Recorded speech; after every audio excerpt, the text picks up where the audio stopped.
Matt, dude, we got so much stuff to cover today. LSU, the Saints, basketball. I got lyrics. Right. Calm down. Don't make me flashing thing you again. Huh? Remember when? Oh yeah, that's right. You don't remember that. I don't know. Good evening, ladies and gentlemen. This is indeed episode 58 of the Matt Ryan Show. Of course, he is on the hot seat tonight, Ryan Landry. See how well he knows his ladies' lyrics. He does indeed know the ladies. Hey-o! I think I'm some props on it now. And of course, I'm the guy this week. Ryan will be the man this week. All right. But with that said, we're gonna go ahead and start the show right off with the lyrics because I don't know. Let's give them a. Because if any females watch this, they're not gonna watch the sports talk. At least half of them. Right. So, and of course, we still have to give the bread and butter of our show because that is the basic show for all of our male audience. Exactly.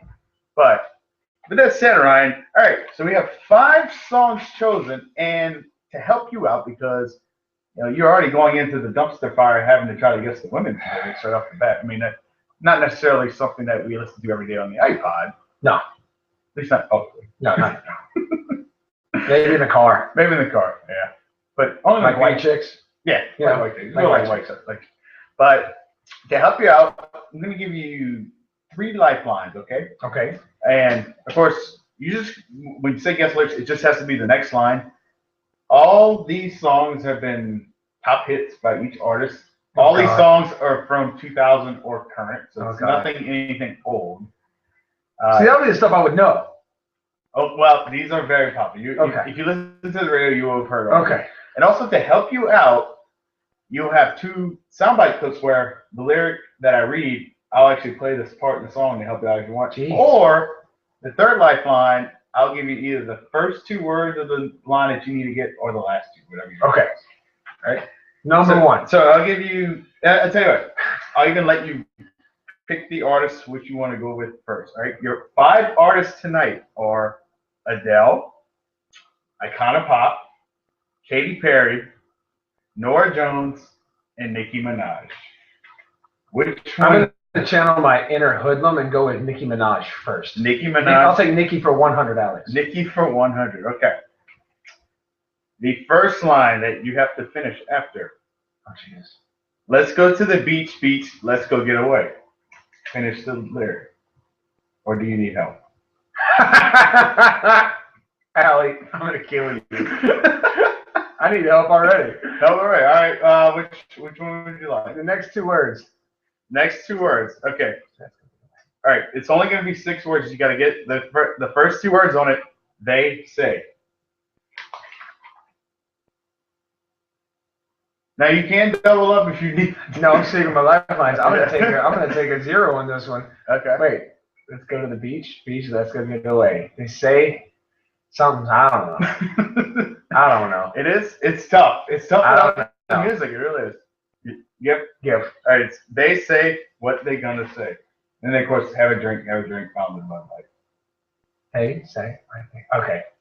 It's tough. Fail. See, I missed that one too. Fail. I missed that one too. All right. Katy Perry. Katy Perry. Corn dog hooker. That she. Never mind. Sorry. Hey, she did make fun of that. She did. Yeah. All right. I think I got confidence in this one on you. Here's your lyric. I got the eye of the tiger, the fire. Finish the rest of it.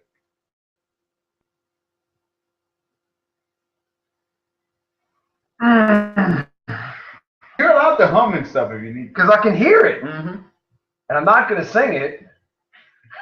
Just sing it in your head. You're going to hear me roar.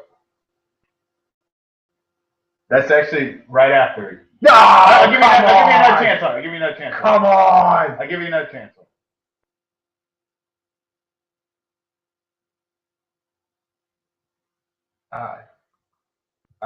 When you say it, I'm going to know it. I fail. Even better, I'll play it for you. Hold on, I'm going to pull it up here. I'm going to play this one second. Okay. What? Almost You're there. gonna hear me. Gotta get to the part of the song. All right. This is killing me. Yeah, this could be one of the, all right, here we go.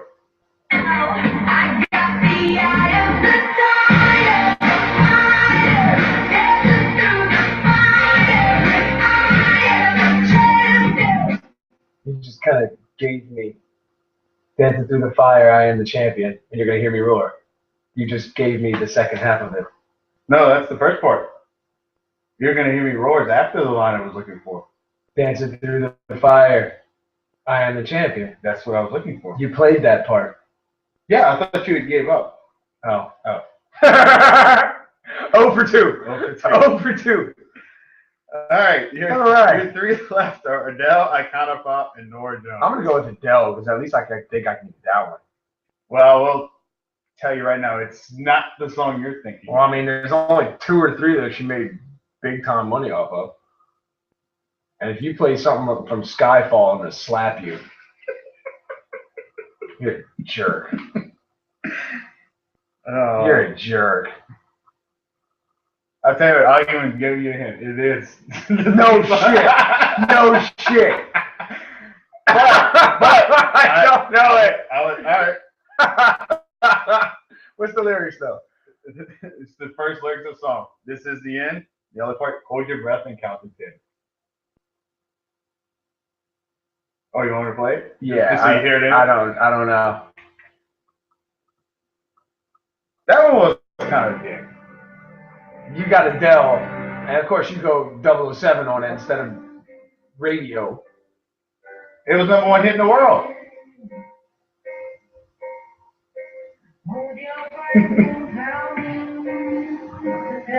I at least chose the first words of the song. Well, no. I tell you what, I'm gonna give you a poem, Katy Perry, to help you out. Okay. So you got one. All right. We can't have a shot. I got part of it. All right. So you got either Nora Or or no, it's Iconopop because Nora is going to mess me up. Okay. Give me the lyric. All right. The lyric. Who the hell? The lyric is. And I'm pretty sure you'll get this. I got this feeling on a summer day when you were gone. Crashed my car into the bridge. Wait. That's it. That's what it is. I crashed my car into the bridge. Woohoo! Yeah. What's that like to let it burn and all that? Yes. All right. So you have Nora left, and I'm trying to think which. We have soundbite left for it, I guess. You gave me 2, right? Yeah. Well, technically. So technically, it's more. I'll tell you what. I'll give you soundbite, and I'll give you give me the lyric first. I'll give you the lyric first. Okay. All right. Here's your first lyric. Come away with me in the night. You know what I instantly wanted to go with? Come sail away. Because that's immediately where my brain went. Come away with me into the night. It was Cartman, right? Right? That's immediately what I heard in my head was Cartman singing. Yes. I have absolutely no clue. Come away with me into the night. No clue. All right. The other lyric is "Come away with me, and I'll write you a song." It's the first 2 lines of the song. It's okay. He got 2. That's impressive. I got 2. I'll take it. That's pretty impressive. I mean, this is now In baseball, I'm batting 400. hey, that's all of family. Hey. That's right. Oh, Jeez, that was tough. it is tough. You know what? We'll be nice, Ron. We'll do 90s rock for you next week. All right, I'll take that. That's all right. I'll take that. I was listening to summer hits of the 90s today on Pandora at work. Hell yeah, I can do that.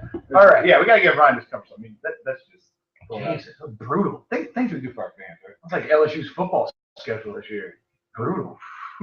Absolutely. Speaking of LSU Speaking football, of LSU, yeah, we'll go to LSU first this week. Saints are, we're probably not good.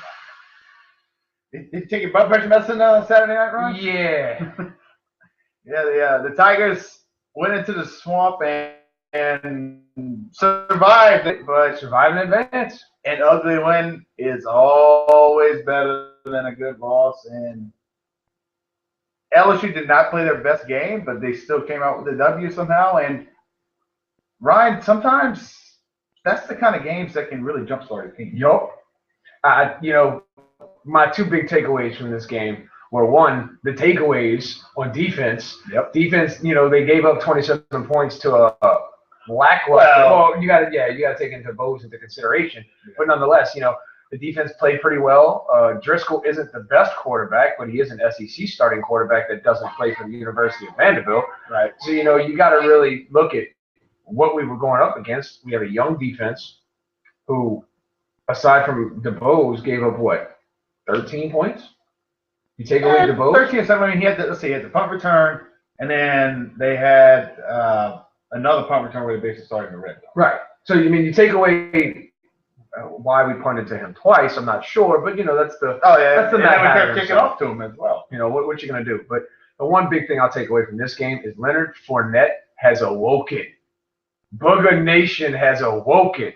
27 for $140 against the defense that was averaging giving up only 103 yards on the ground so far through the season, and he single-handedly puts up a $140 and 2 touchdowns. Booger Nation is here, ladies and gentlemen. The most surprising thing about that to me is not the fact that Leonard Fournette rushed for 140 yards, because we all knew that was possible. Eventually going to happen. He did it without a passing game.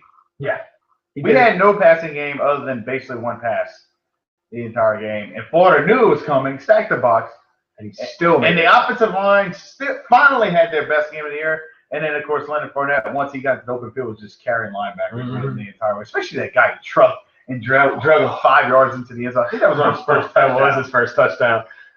That was impressive. You saw some real Xbox value in Leonard Fournette. The truck stick. He hit the truck stick. He hit the B button. This guy's a stellar athlete, and Miles is already heading into the game this weekend against Kentucky. But Matt, what are your opinions on the game? Well, you're talking about Florida still, right? No, I'm talking about Florida. Yeah. Okay, I was making sure we weren't talking about that. No, we haven't moved on yet. Yeah, I think it's a game that LSU, those kind of wins in a hostile environment shows you that, especially coming off Les Miles' worst loss of his career, it shows a lot of character in those young guys to be able to just rebound after a week. And even though Florida's down, they go into one of the toughest environments in college football to win a football game, even facing adversity the entire game. And I thought some of the younger guys really started to step up, especially true freshman Gacho at left at defensive tackle. He had a hell of a game. And, of course, probably forget Quan Alexander just played lights out. He reminded me of Levine Barrow 2 years ago when he played at Florida. And he had like 20-something tackles in that game. Even though he lost, his defense was absolutely dominating that game. But it was nice to see LSU be able to move the ball on the ground, and hopefully in the future that can open up a passing game, because they're not going to be able to do that week. No, it sure won't. It was surprising that they were able to do that against Florida's strength in their rush defense. I think the one thing we can take away from this and moving forward is that, the big question at hand on offense was the O-line. If you go back to the beginning of the season, we had, by all arguments, one of the best, if not the best, and one of the most experienced offensive lines in the nation who just had not really shown up. You can even go back as far as Wisconsin. We didn't have much success running the ball. And then, so the end, basically. Right. And then that was only surely big plays. Exactly. Slowly but surely, this O-line starting to gel. They're really starting to work together. And Fournette has finally gotten the vision of an experienced running back. Yeah. He no longer looks like the deer in the headlights. He looks like the truck coming for the deer. Absolutely. It's improved each week, and it really flourished this week as well. And it's a performance you would expect at home. Yeah, especially in the swamp without a passing game. That's what impressed me the most out of it. But LSU's going to have to get the passing game going. Brandon Harris, of course, doesn't see the field last week. Ankle. Was he injured, I think? Ankle. I think he's personally injured still. I think Miles Leonard would have liked to get him in the game, but, professional hindsight out there, Right, always. But with that said, Tigers do return home to the usually friendly confines of Tiger Stadium. Usually, not lately. But they take on a very improved Kentucky team that should have beat Florida, lost them in triple overtime. Should have, could have. Kentucky's coming in with a 5-1 record. They have both teams. Whoever wins this game is bowl eligible. So Kentucky has a lot to play for, and of course they'll be looking to avenge that 2011 beatdown they had in Tiger Stadium. This is true. But Kentucky's given LSU a little bit of trouble before that. The last 2 times when they met in Lexington, for sure. Lest we forget the Bluegrass Miracle. You got to think these guys. Was it last season or 2 seasons ago 2-10 or 2-8. Yeah. You know, and Stoops gets a contract extension after a year like that, and he's really got these guys playing lights out. I mean, we haven't seen a Kentucky team like this in a very long time. Now, granted, they are 5-1, but still unranked because they've played a little bit lesser of competition to be at 5-1. But like we just said, Matt, they go into the swamp and force the Gators into a triple overtime game that, in all reality, should have gone Kentucky's way, with the play clock conspiracies and all that, humbug. But this is no slouch. And do not be surprised if this game goes into a fourth quarter battle of a catfight between the Wildcats and the Tigers. They're talented on both sides of the ball. I can't remember the linebacker's name, but they have their defensive captain is one hell of a ball player, and they have a stout running back. And lest we forget the last two teams who had stout running backs who gave us trouble. What happened? Yeah, I'd rather not repeat it, but you can pretty much figure it out. If you want to, put some positive on that, the two teams that have beat LSU are ranked number 1 and number 3 in the nation right now. This is true as well. But Kentucky, their weakness is definitely their rush defense. They give up 190 yards on the game, and coming into Tiger Stadium. I think you'll see LSU try to exploit that, and if anything, it may help open up the passing game because Kentucky's corners are not shutdown corners like Florida has. Definitely not. And I think you're going to see, as much as I hate seeing it, but you almost need to right now, the 2-quarterback system. I can't stand it. I think it solely depends on Harris's health. Jennings will, of course, get the nod because Harris is probably still not 100% coming. At least, today's Tuesday. We don't know what Saturday's going to bring us yet. But, of course, Jennings will get the nod, Fournette in the backfield. I'm interested to see if Connor Neighbors plays. He wasn't in this past Saturday. And in fact, I'm glad you mentioned him. I read an article online. I think it was on Tiger Droppers. Yep. And they were saying Neighbors, he didn't make the trip, but he actually called Melvin Jones right before the game to try to give him some tips and all that stuff. Okay. So, I mean, it's not like there's a real competition, and those guys are trying to help each other out. Right. Neighbors is the senior. Melvin Jones is your future fullback. Right. But I thought that was really cool to see. And then, if anything, the one part of the passing game that did work was the back flat. But hey, we're in charge to come. That's all we needed was the first down. We didn't need the big play. Thank God. But it'll be real interesting to see not if we have success running the ball, but just how much success we have running the ball. And if we play typical Les Miles football, you're going to see Hilliard, you're going to see Fournette, you're going to see McGee, and they're going to run by committee with, of course, leading the way with Fournette. We want to feed the monster in the future of the LSU backfield the ball as much as possible. And if we can get him rolling to another 130, 140-yard game, it should be a one-way boxing match for the Tigers on Saturday night. But you never know. Yeah, and I'm still trying to figure out what in the world Vegas is thinking here. The Tigers are 11.5-point favorites. I think when they take into consideration the strength of our run game against a defense like Florida, comparing it to 1, home field advantage, 2, Kentucky's weak defense, and 3, Kentucky on the road. But at least Kentucky, I mean, Kentucky's in overtime away being undefeated right now. This is true. But with that said, what's your take on the game, Ryan? Tigers. We've been battling back and forth with a few games. Here's what's going to happen. LSU wins or we hit the panic button. Because us losing to Mississippi State at home, looking back at it from what we know about State now, I can understand that completely. Dak Prescott's the leader for the Heisman right now, and they ran up and down the field on us. I can understand that. Their defense is playing lights out too. If Kentucky comes into Tiger Stadium and punches us in the mouth for 4 quarters, yeah, we got a young team. Bama's got a young team. They still rank 7th. Auburn's got a young team. They're number 3. I need not say another word. Tigers,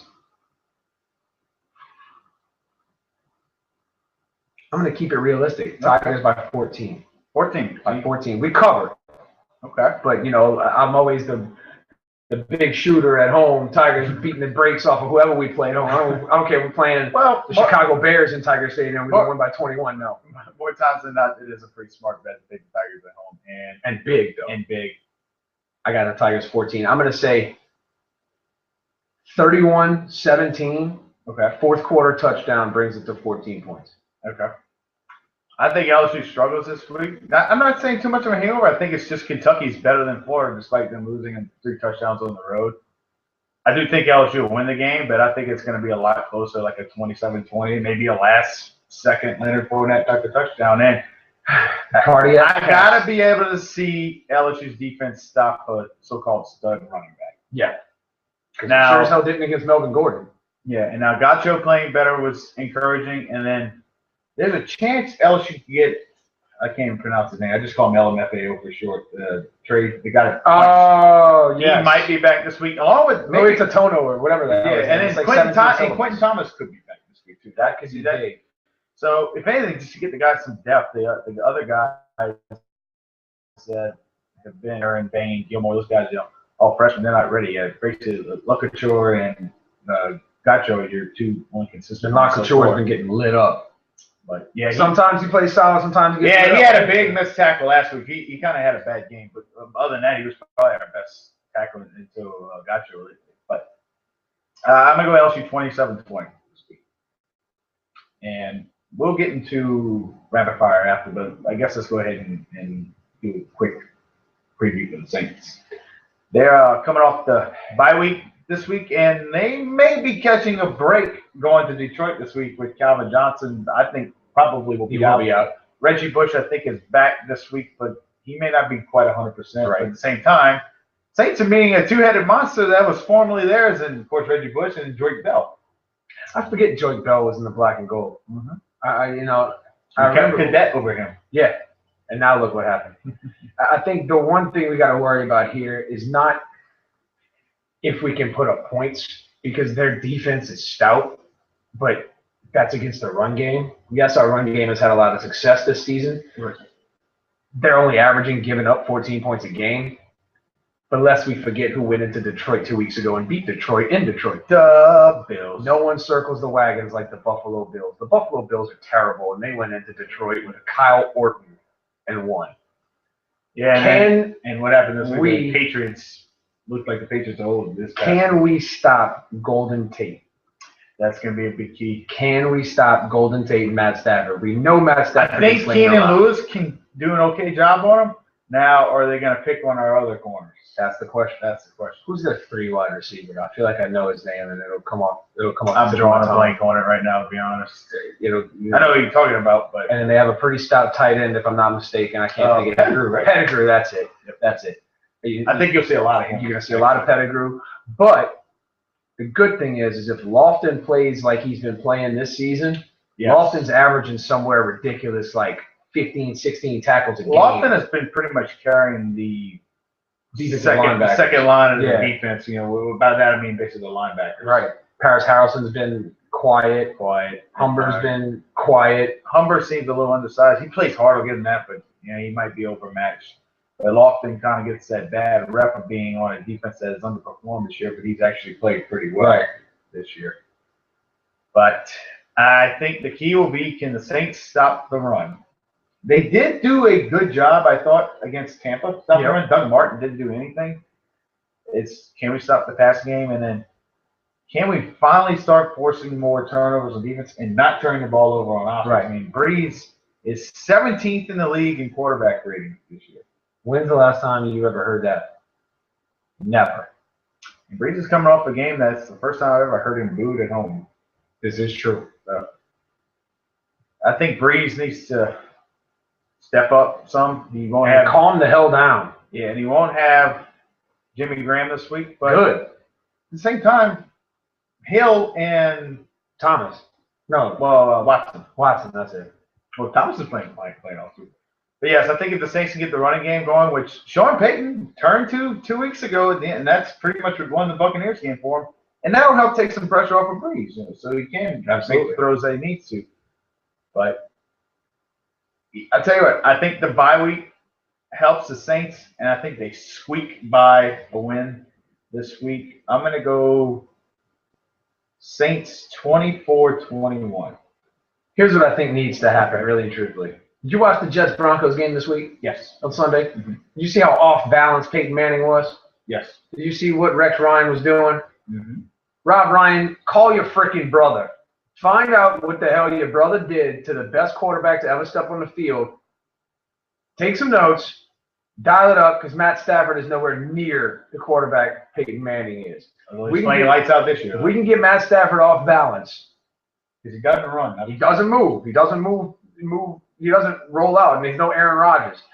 If we can keep him off balance, Calvin Johnson's not in the game. If we can keep Matt Stafford off balance to keep this offense off balance, much like people like to do to us, I think we have a good shot. Yeah. I'm going to stretch it by 3 more points, Matt. Okay. I'm going to say Saints eke it out 27-24. And not to mention, the Saints are due for a road win. Jesus Christ. They are due for a regular season road win. No, even the worst road teams do not stay down that long. No. And the Saints, I think, are overdue for one big time. And the Saints, the last 2 times they played the Lions, albeit in the confines of the Superdome, beat the brakes off. I think Peyton knows how to play the Lions. Now, take 2 and 4 years is a long time, but still has the same type of offense for the most part. I think we'll know what to expect. I think we'll be ready to play because the Saints have a chip on their shoulder. They don't have the cupcake beginning of the schedule anymore. Now they get the brutal part, but that seems to be when the Saints play their best. It always seems to be. So, and that's why I think the Saints will eke out a win this week. I really do. Nick Fairley, you're trash. I heard him talking trash this morning on the radio in an interview on WWL. Starting anymore? Yep. Okay. Starting defensive lineman. He's trash. I thought he got benched for a while. He's going to get smushed. Saints. Same guy that was chop blocking all LSU. Question real quick before we go to rapid fire. Okay. Status on Mark Ingram. He might play this week. That's a big factor. If Ingram plays, that's a big factor. He's questionable. He's trying to play this week. If Ingram plays, Saints got a lot better of a shot because Ingram's been playing lights out this season before he took that little last injury. time I heard anything about it was on Sunday. I'm actually glad you brought it up. I forgot about that. But he's going to try to play. If Ingram plays and he's healthy enough to play 100%, that's a big factor. And it'll keep all your running backs fresh. Exactly. I mean, because we run by committee anyway. Right. But that's I'm trying to rapid fire. It is indeed rapid fire. And my favorite part of it. There's a lot of good games on the slate this week. I'm just trying to pull up the SEC ones right now. Man, Saturday was a hell of a day for football. They just seem to be getting better and better too. It's a good season, man. It's a lot of parity. October, that's a lot of talk about a 2-loss SEC champion going into the college playoffs and winning it. And speaking of LSU's dates for their 2015 schedule came out today. Check them out. Planning your road trips. Mm-hmm. Already planned 2 of mine. Charleston's a possibility. But also Tuscaloosa. Tuscaloosa takeover round 2. Cunningham, Gibbons, Blanchard. November 7th. But also with that said, I don't make any plans to the Saints schedule. Sure. I ain't missing no more Saints games. Nope. Sorry, Mikey. I didn't say it. Hey, I said it. With that said, let's get to the SEC slate. Let's start off with one that is very interesting in my book. Georgia goes to Arkansas, who is very due for an SEC win with Belima. Georgia got lucky. Georgia is a 3.5-point favorite on the road. Georgia got lucky this past weekend that Mizzou did not show up in their own stadium. That was crazy. Because I rewatched last Tuesday's episode to see who we had picked when I was sitting down watching the Georgia-Mizzou game. I picked Mizzou. And we both said that the game was going to fall on the shoulders of Gurley if Gurley showed up. Well, guess who didn't even play? Todd Gurley. Guess who did play? Nick Chubb. Yeah. Guess who went off? Nick Chubb. Guess who didn't show up? Matty Mock. Arkansas has shown they can hang in the SEC West this year. They lose to Bama by 1 point because of a blocked extra point. They lose to A&M by 1 touchdown in Gerald World? Yeah. They had a 2-touchdown lead in the fourth quarter. In the fourth quarter. And lost in overtime. They played neck and neck with Auburn to start the season. These guys Auburn ended up putting him away, but they hung with him for They sure did. On the road. These guys have shown that they can play ball. Arkansas may only get one SEC West win this year, plus or minus. Or SEC win this year. And I don't think it's going to be this week. This one's going to be hard for me to pick because Georgia seems to be the hot team right now. They're the favorite to win the SEC outright right now. Georgia by a field goal. Georgia by a field goal. So you're going right around what Vegas says. Yeah. Not so fast. Bielma finally puts it together. I think Arkansas shocks the world, finally gets a win. Georgia is always due to Georgia eventually. Yep, they're due to Rick. I'm going to go Arkansas with the upset by touchdown because I'm taking the so-called worst in the SEC West to knock off the SEC least big dog. And here's the best thing about it. You listen to the SEC Network, they don't refer to Arkansas as the worst team in the SEC West. They refer to them as the 7th best team in the SEC West because the SEC West is undefeated to anyone else in the nation but the SEC West. And yes, that is right. And I think every single team in the SEC West that has played anyone from any other division of any other conference has won. The only losses on SEC West team schedules are from other SEC West opponents. That's ridiculous. Outside of the SEC West, they're 26-0 so far. Suck on that, Big Ten, Pac-12. That's an upset special right off the bat. Do we have any more? Dun, dun, dun. Who's next? Who's next? Another team that is on the rise, but still not quite there yet. Tennessee goes to the confines of Ole Miss. Ole Miss is a 15-point favorite at home.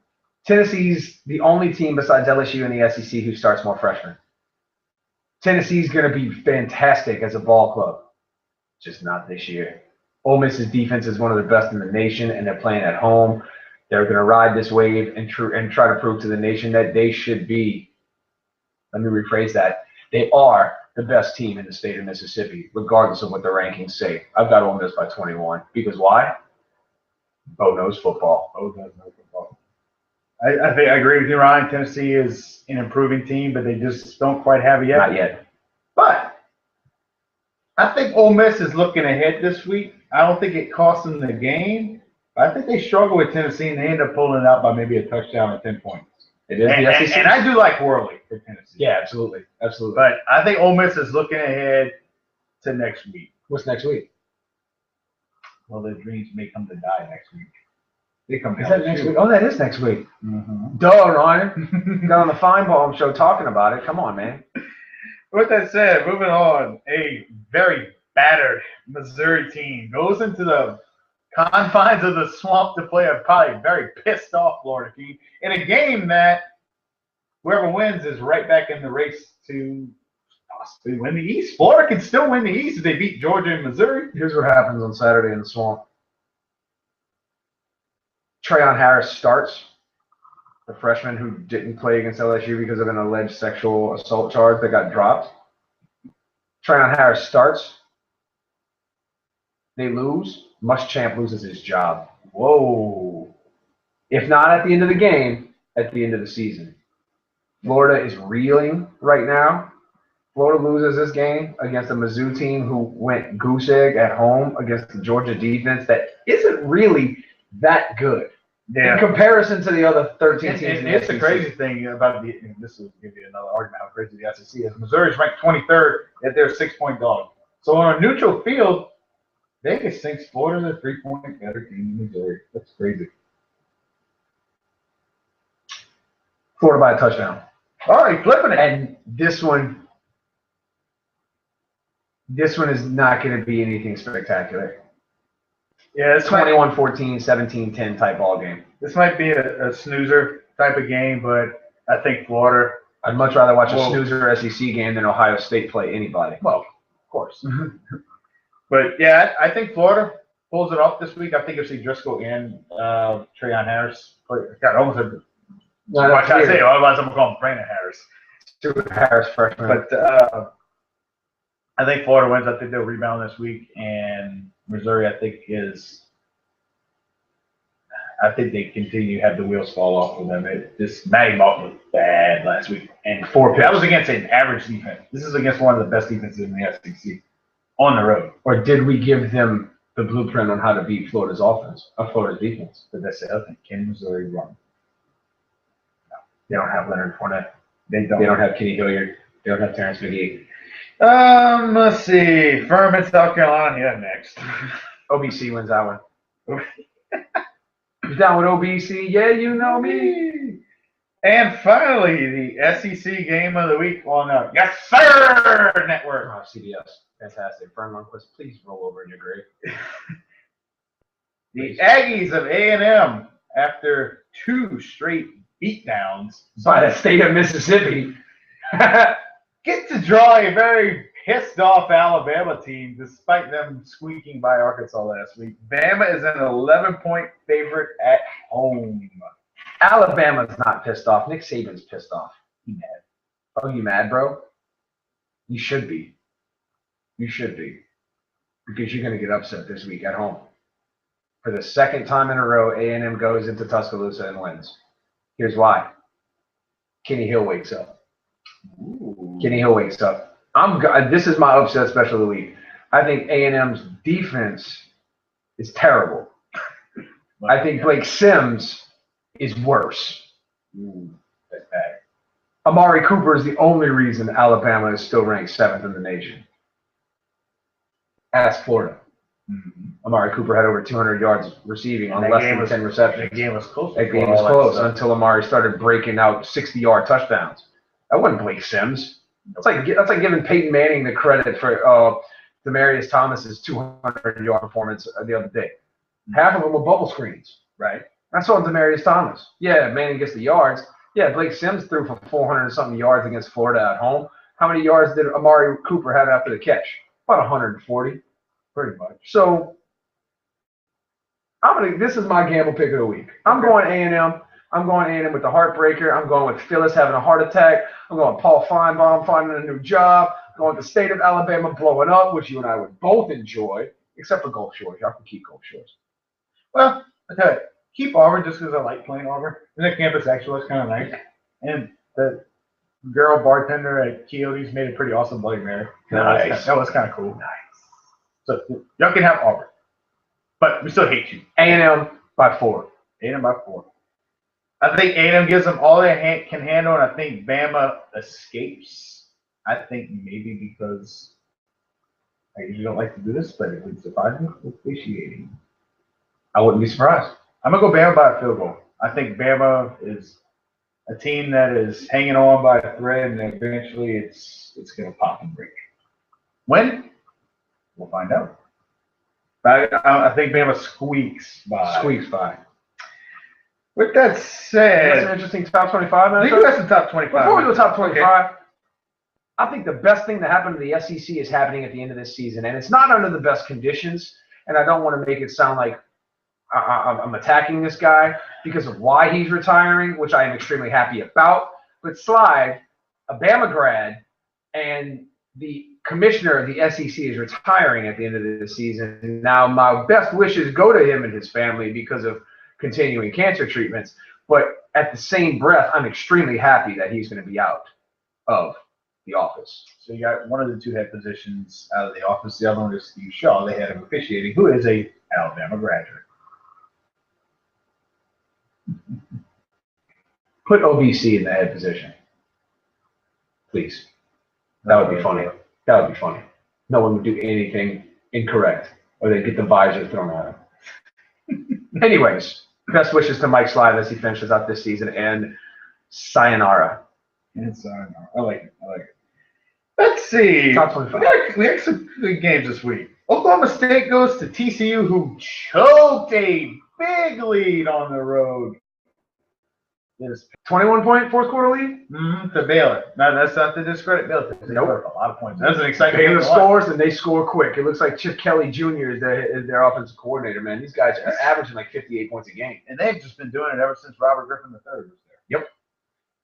I think where's this one? It's at TCU. It's in Fort Worth? Yeah, I think TCU rebounds this week and gets a victory over a pretty good Oklahoma State. I think because Oklahoma State doesn't have the explosive offense Baylor does, I think TCU's defense, which is their bread and butter, ask Oklahoma, I think TCU pulls this one out.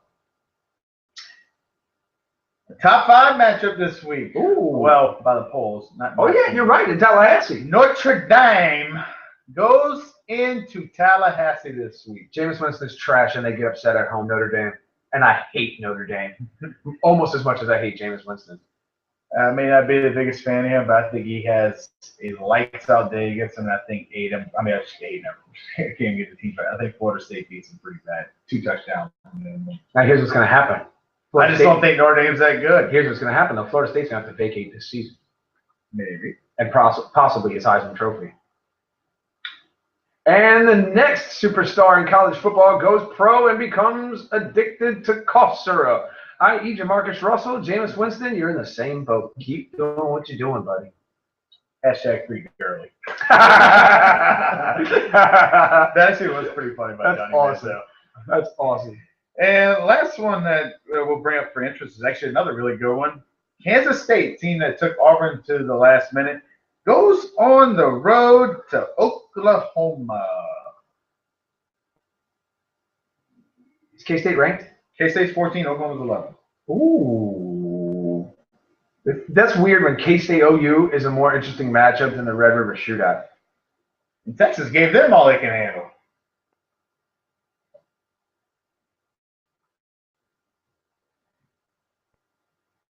OU. I had to think about it for a second. K-State's a pretty good ball club, but OU's got some fantastic talent, and and I think Stoops has an unreal record at home. Like yeah, he's only lost like five or six games. I don't know who they play, but still. I mean, he plays the Big 12. So I mean, that's what 6 games or 5 games every season that you're relatively guaranteed to win because I mean they suck. Yeah, they played some pretty good teams there. OU's been the shining star in the Big 12 since what? 06? Oh, wow. Since after Vince Young? Yeah, pretty much. And then even before that, when Stoops won his title back in I think 2000 or 2001. Right. Like dang, he's been there that long, and he still only lost 6 games. Yeah. Mm-hmm. OU. Stillwater might be. I mean, Norman might be one of the toughest places in the nation to go play, regardless of who you are. Yeah. Regardless. It definitely is for sure. But you know what? There's one guy that's kind of had Bob Stoops' number. His name's Bill Snyder. You're right. Upset special number 2. Oh, you guys are getting happy hour specials around here. Some 2-for-1 action. I think the Wildcats go in there and upset Oklahoma, who is, I think, showing that they're overrated. Norman implodes on Saturday night. Brought to you in part by. Hey, the buggy might even fall over again like it did that one time. Matt Gilbert. He's calling it 2-for-1. Who's the first one? Arkansas over Georgia. Sorry, Tucker. A&M. Going into Tuscaloosa. I almost went for the hat trick. Hey, we some gamblers over here.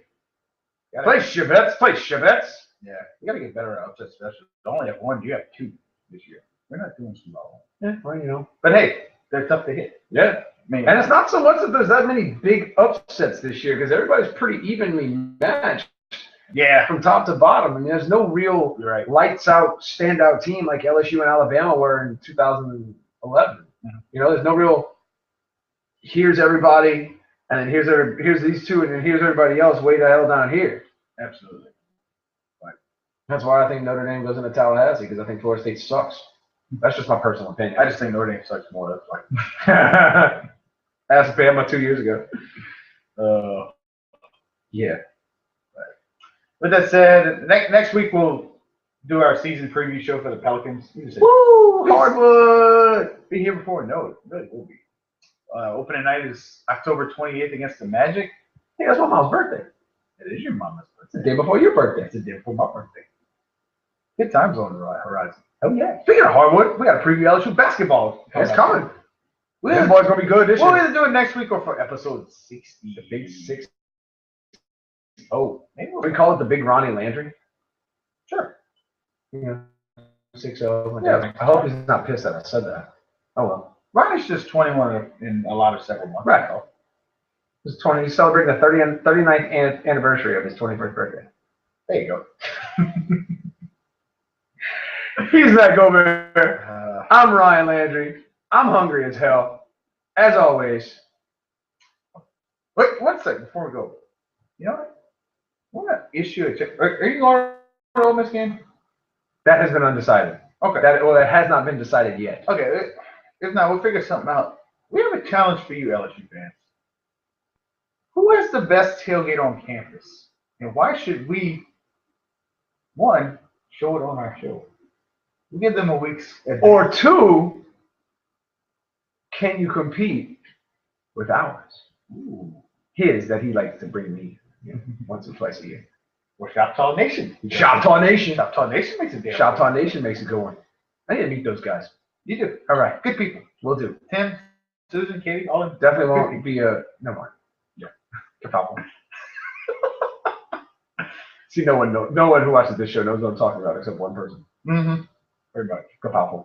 But with that said, let's pay our respects to the troops, unlike somebody else who won't be mentioned on this show. He's a Democrat, and he's not Christian, as far as we'll go. Yeah. We don't talk politics, but no, you can put the rest of the Legos together on that. Hopefully without instructions. Well, with that being said,